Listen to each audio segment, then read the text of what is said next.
I've done the top 5 best things about Kyrgyzstan, so I guess it's only fair that I also do the top 5 worst things. It's a great place to visit, Kyrgyzstan, and there's not that much that you can say is bad, especially taking into account it's a developing country. If you come with realistic expectations, you won't find much bad at all.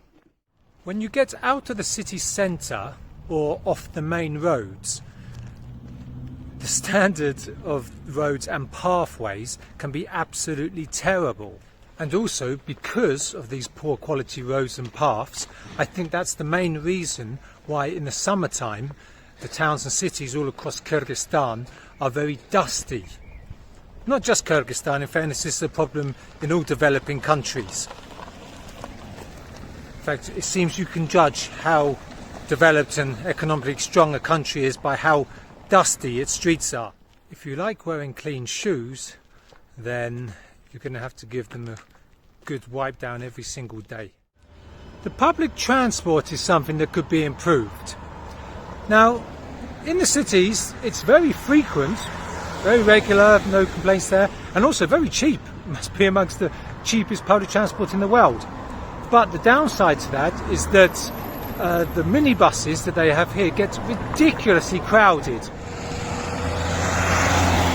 But generally, apart from being crowded, the inner city transport is absolutely fine. The real problem is the inter-city transport, or in particular the inter-region transport. Trying to get a bus between different regions is quite often impossible. There's just no public transport at all. So you just have to go with private individuals. And it's just a guy with a car. There's no regulation or anything. Kyrgyzstan does have a train system. Behind me is the main train station of Bishkek.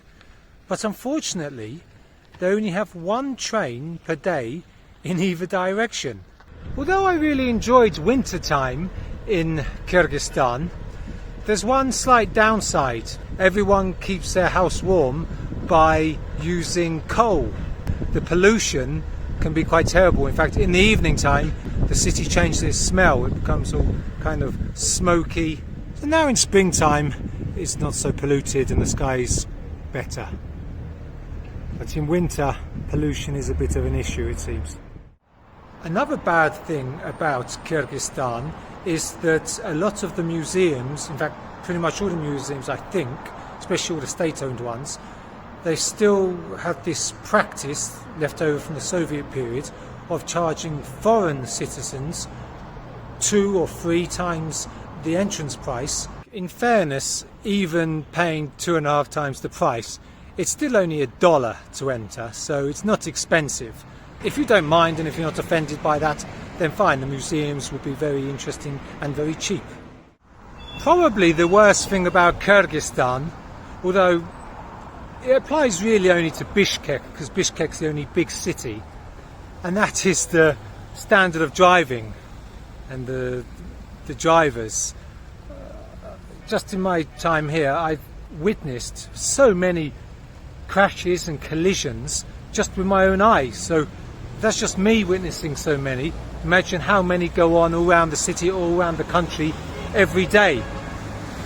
Drivers are just being so reckless and so impatient here.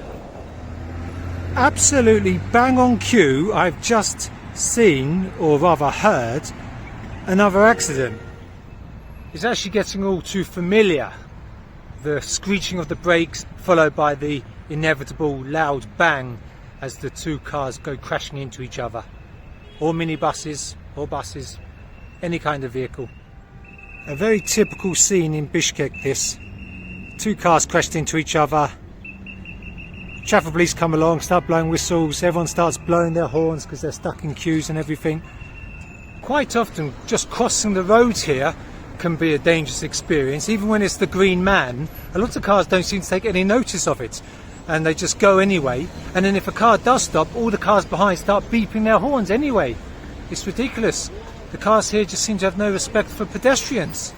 I think the authorities in Bishkek need to get tough with these reckless drivers before somebody gets hurt.